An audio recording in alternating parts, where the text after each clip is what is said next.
Now family, we the ones who gotta delegate. Get that money in the power, never be fake. Stick to cosign for 3. What did he say? Create jobs, support our own. Educate the same and buy back your home. Got 3 degrees, triple 10. 3 PhDs, now we on the CNN. DBTV, let's talk about negligence. Ignorance is bliss, but we can turn it to intelligence. Believe none of what you hear, half of what you see. Let's break it down here on Dr. Boy's TV. Here we are. You can go for daily financial news and commentary from a black perspective. So make sure you subscribe, theblackfinancialchannel.com. That's our platform. We own it 100%. It's ours. We can do our thing. So anyway, I wanted to come in and talk to you guys. You guys know I talk a lot about money and wealth and things like that. And one of the things that we don't get a chance to talk a lot about, but actually I'm intrigued by it actually, is the link between money and love, and why how money shapes, you know, who we choose to sleep with, what people do in terms of their spare time, who they want to be friends with, things like that. You know, so for example, if you ever want to make a lot of friends real fast, just go get a lot of money. Everybody wants to be your friend if you have money. But I encourage you to be cautious about that, because there are a lot of people that have money that will use their money, their fame, and their power to make a lot of friends and get a lot of instant trust. And these are just not good people in many cases. And so anyway, I saw this story. It was on, I want to give credit to Nicole's View. Nicole's Twitter is Black Liberation 84, BLK Liberation 84. And so I think she has a podcast. I think it's called Nicole's View. And she shared this story that I thought was really interesting. And it was called Landlords Asking for Sex Instead of Rent During the COVID-19 Crisis. So basically, due to this crisis, and I told you guys in the beginning, remember, I've been saying this for weeks, that, you know, if you don't at some point at least consider getting the economy started or figuring out a pathway back to people going to work every day, you're going to start to have a lot of side effects from the drug called poverty. Right, you know, or the virus called fear. The virus called fear and poverty mixed together. It's going to create a lot of crazy side effects that you may not have anticipated. You know, for example, we talk about the death toll and stuff like that.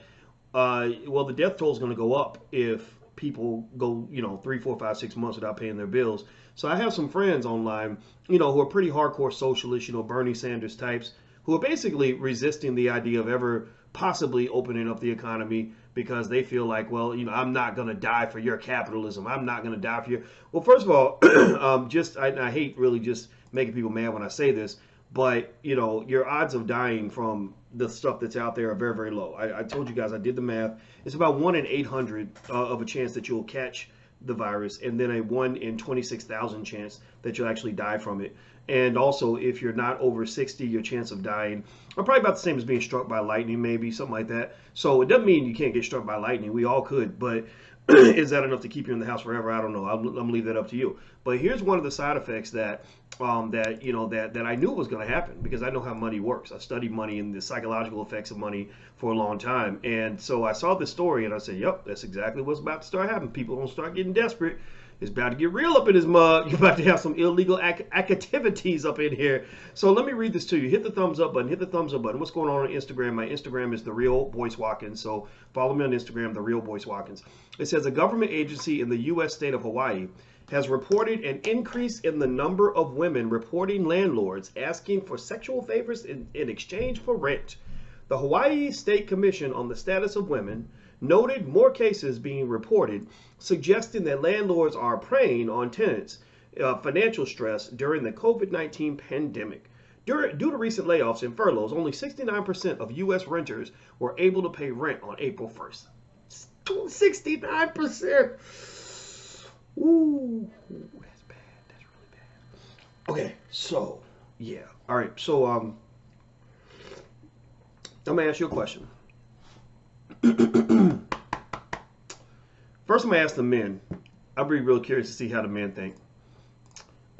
When you were young and broke, I was young and broke. If I was young and broke as a man, this is me speaking as a man now. I know women are different from men.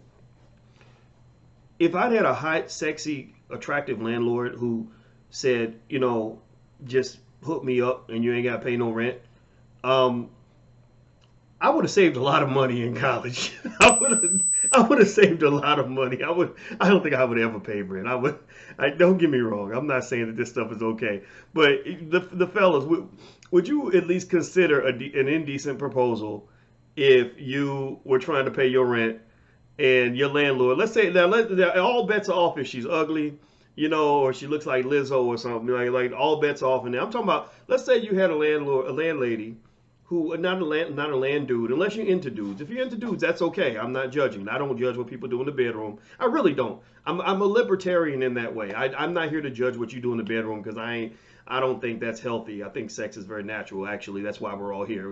None of us, not one of you, would be here if somebody hadn't had sex at some point. So I think we're a little bit overly taboo about sex. But seriously, like the guys in here, if you had a landlord who wasn't too hard on the eyes, who you figured probably didn't have, any diseases, she ain't got coronavirus or nothing, would you have, and she said, hey, look, just take care of me once a month and you ain't never got to worry about rent ever again.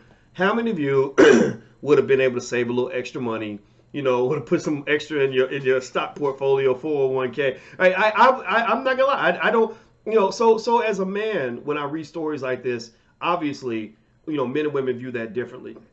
Right. So I have to actually convert my thinking to that of a woman to understand why this sort of proposal would be considered predatory, unfair, or indecent. Now I'm not going to ask the ladies that question because here's what I know. Remember, I wrote a book called Financial Lovemaking years ago. In 2006, I wrote this book. So I studied how people respond to money, how women in particular respond to, male financial advances or the advances of a man who's financially endowed, if you will. Here's what I know. You ain't got to confirm it because I know this. I've studied this because I observe things. Women are more attracted to men that have money than they are to men who are broke. Seriously, like if you're broke, it doesn't mean you can't even the score somehow. Maybe he's got some other things going on. But most of the time, if all else is equal, the man with a lot of money is going to have the prettier girlfriend than the man who puts on a Burger King uniform every day. That's just a fact.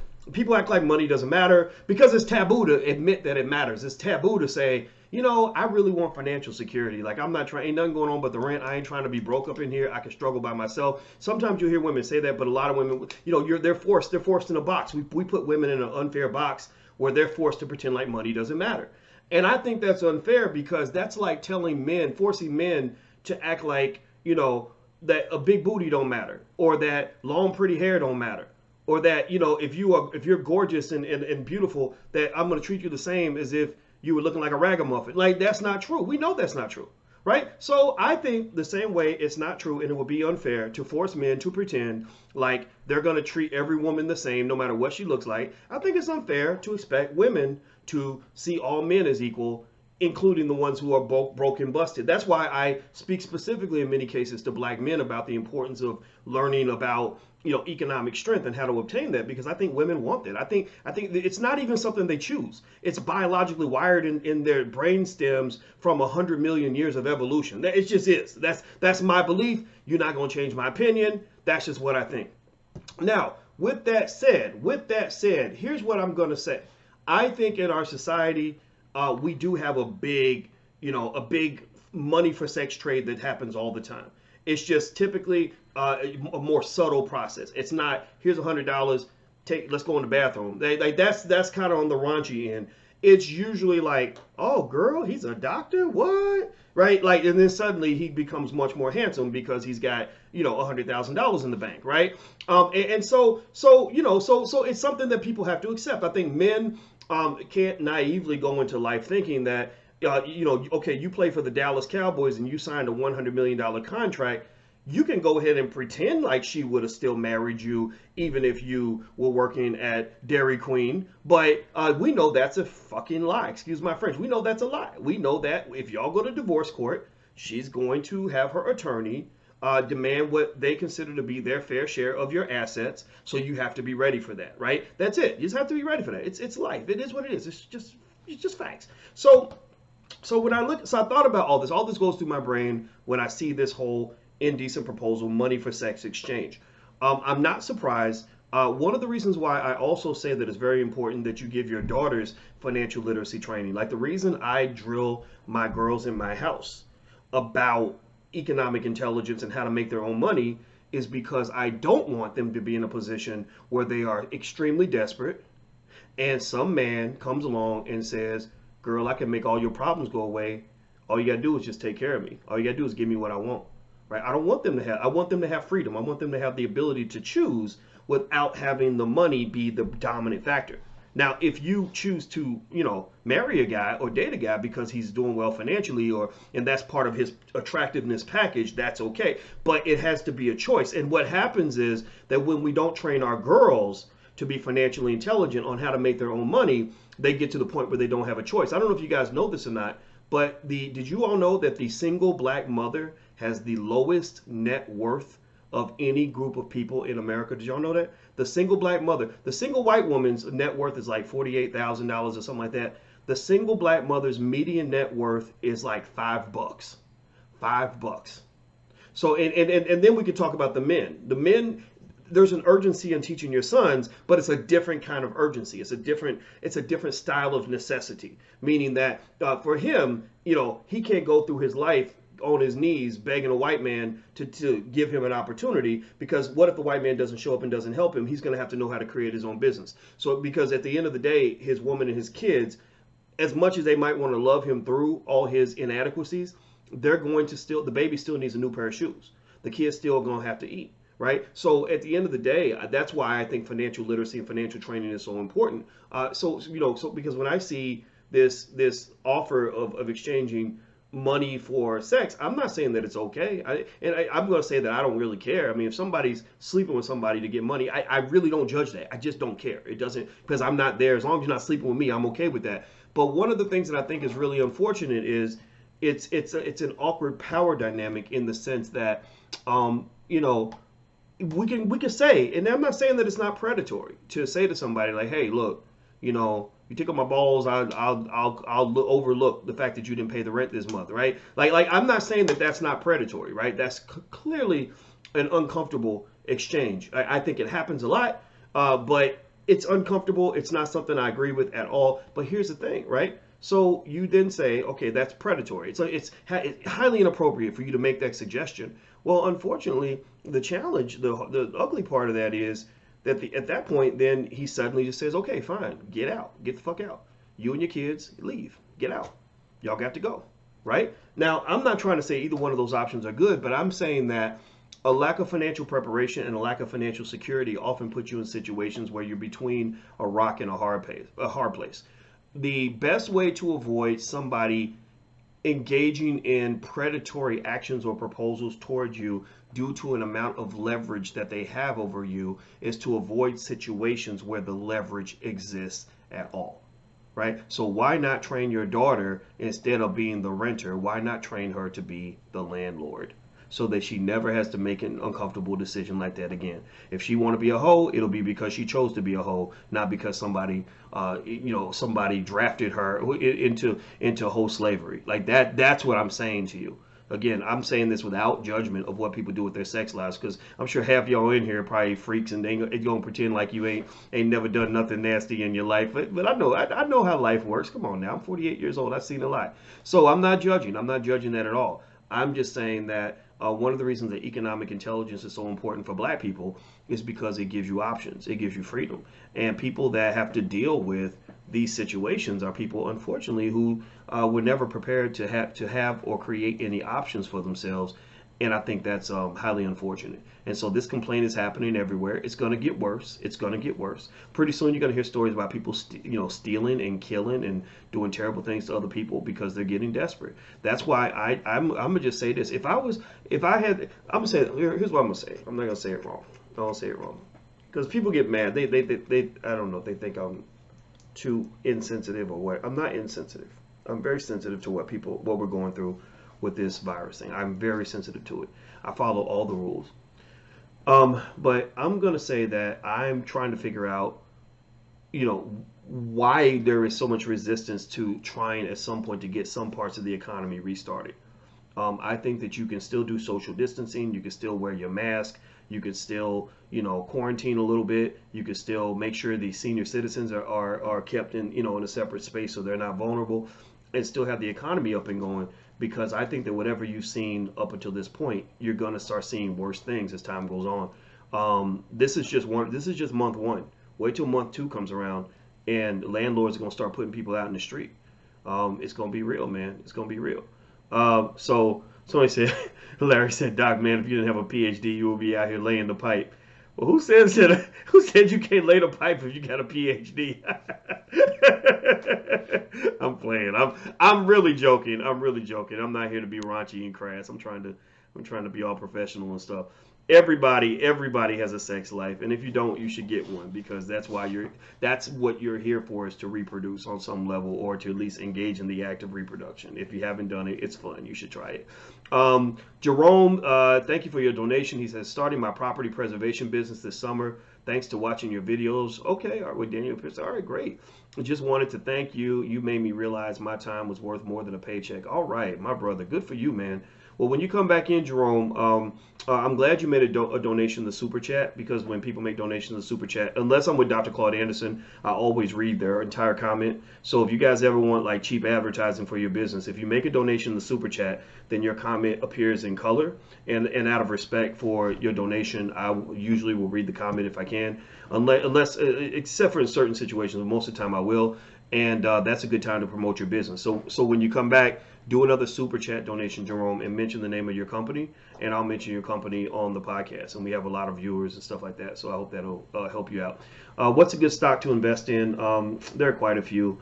Some of the stocks that I've been recommending have already kind of made their moves, and some of the analyst recommendations have shifted a little bit. But in the Black Stock Market program, I have a list. I do research on different stocks every day. Let me see if I can think of one that I liked. Home Depot. I picked that one. That was one that I grabbed onto. Me and Alicia went to Home Depot last week, and that sucker was full. So many people were there doing, while they're at home now in quarantine. I think people are going to start living again. I don't think people are going to just stay in this weird situation where they can't do anything, can't go out. I mean, it's Easter weekend. She went to the grocery store. It was totally packed. Wasn't nobody wearing a mask. And I think that's really normal. I don't think that it means that we're being irresponsible, right? You're not trying to have house parties and everybody just breathing in each other's face. But I do think that eventually people are going to be like, okay, I got a 1 in 25,000 chance of possibly dying by going out and living my life. I'm going to go live my life. Or even when you talk about going to see your grandma is 75, 80 years old, ain't got that many years left. I don't want grandma to have to spend the rest of her life in quarantine until she's old and dead. Who wants to do that, man? Seriously. So let's see. Do you think the banks will do a bail-in and use our deposits? Bail themselves out with our deposits? No, they're not going to do that. How will this affect November? It's going to be interesting, because all your presidential candidates are really old. So they're at high risk of coronavirus. So how are they going to campaign? That's the part I'm really curious about. How y'all going to work that out? Because both Trump and Biden are super old, so they're right in the high risk group. So I think that's going to be fascinating to see how they finagle that one. I don't know. I heard rumors about Obama going and being a surrogate for Biden. I could see that happening, but I don't know. But even at Obama's age, anybody's age, I don't think, even myself, I don't shake nearly as many hands as a Barack Obama does, but I go places and I shake a lot of hands. And so I felt personally that I was at risk of catching something because I shook so many hands, even though I was constantly doing the Purell and all that. So it's not that the virus isn't out there and it's not real and that it really can't hurt you. But I can't sit here and live in fear, man. I can't sit here and just be like, oh, I'm going to stop my whole life because there's a 1 in 25,000 chance I'm going to catch this and die. Every year you have some probability you could die of the flu. I don't know if y'all know that, but the flu actually killed 80,000 people last year. And so if you expect me to cry over, the corona cases, then you should have expected me to cry over the flu cases. Or you should expect me to cry over the fact that 1 in 6 Americans dies from a heart disease. There's thousands of people that die from cancer. There's thousands of people AIDS. Think about this. You got AIDS been out here 30 years, and people still out here having raw sex. Seriously, there's people out here still having raw sex, even though AIDS has been around for a long time.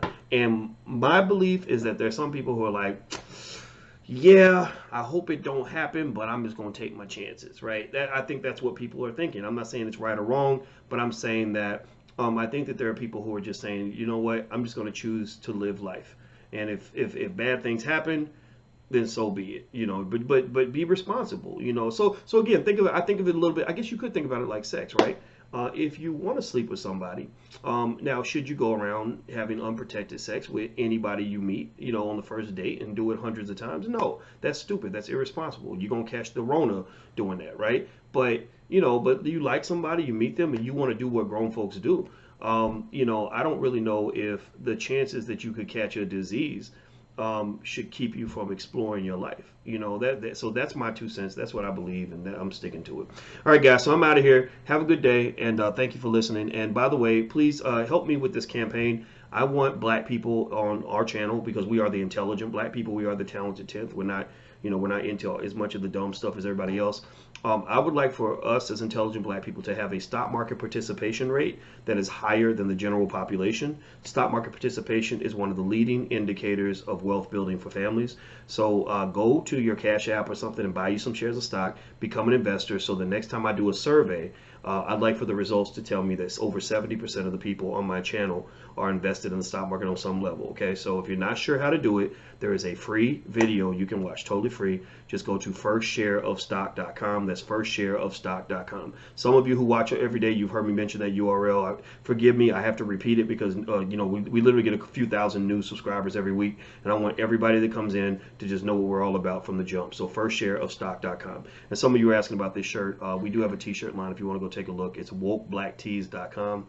That's wokeblacktees.com. My son set it up, so we have some cool shirts over there like this. So take care, guys. I'm out of here. Have a good day, and I will see you soon. Be good. Peace.